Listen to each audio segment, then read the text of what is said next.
Guy, yes, this is 20 years in the Navy, still active duty. He's from St. Louis. Please welcome Kurt Riggs. Kurt!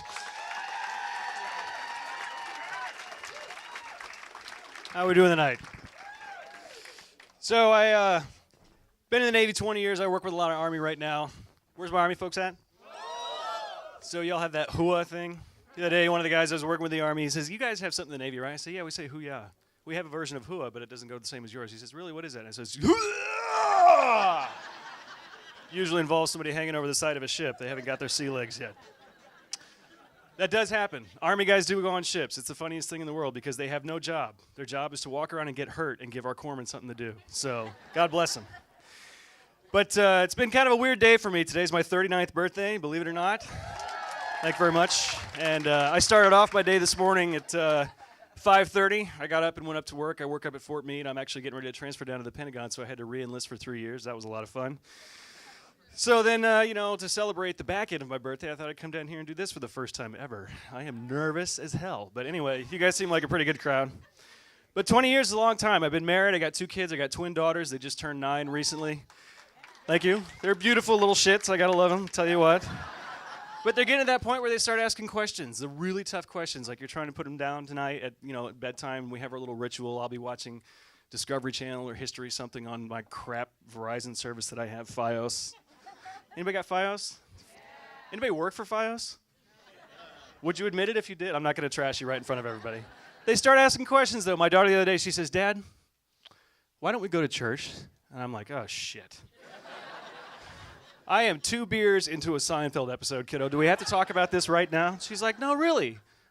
What happened in the Bible?" I said, "Well, my gosh, kiddo, there's a lot of stuff that happened in the Bible, you know. Is God real?" Oh, I'm going to need another beer for this conversation.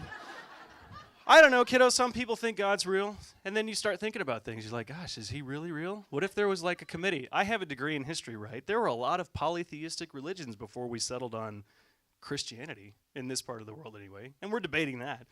But it just makes you wonder, was there a committee in the beginning? Like, was there like a universe project committee and God was assigned the earth? And he had that one thing to do. You ever had that one thing to do when you go into work and you're just like, this shit is not happening today? I can tell you right now. First of all, Bob in the next cubicle is just going to be on the fucking phone all morning. I know that shit. And then Skippy over here, his marriage is falling apart, and I know my lunch break is just shot to hell. So between email and Facebook, necessary Facebooking, this isn't going to happen. So maybe he was in there working, and somebody comes in and like, "Hey, you know that universe project we're working on?" "Yeah, I just heard a Big Bang." Oh. How's it going with the creation of the world? I mean, they say the world was created in 6 days. I cannot believe that happened. It definitely was not baked long enough. It's not done in the middle. Any bakers in here? I like to bake bread as a hobby. I don't know where it came from. And you always pull it out and you knock on it and the crust is hard. And then you rip it open. It's like still dough inside. I'm like, shit. Maybe that's what happened with God. The committee was not well organized. So what do? They bring in a consultant. They're like, "Jesus, I understand you got a good team, right? About 12 guys, something like that. What's the deal with this Mary chick? Is that a guy or is that a girl? That's going to cause confusion later on. Maybe tell her to get a haircut, I don't know." Here's what we're going to do. Jesus comes in, he's like, "I got this. You know what? This world thing, it's kind of fucked up. If the price is right, I can show you how to unfuck this." Really? I'll tell you what. I'll go down there. Just send me down there with some kind of authority. We can figure that out later. And I'll see what I can do. I'll talk to them. I'll get to know them. I'll learn their lingo.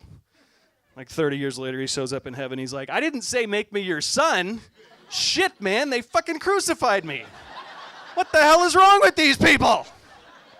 They don't look like you." Yeah, that whole my own image thing kind of left something to be desired, didn't it? We didn't really solidify that, did we? It's like they're not even, all I did was say be nice. Fuck. Love one another. And who's this guy Judas? Is he your chief negotiator? 30 pieces of silver? Was that the best we could do? Oh. So that's how it goes with my daughter, and I'm putting her down. And then she'll say something like, "Well, what about gay people?" "I'm sorry, kiddo. We have to go to bed now. Good night." Thank you very much.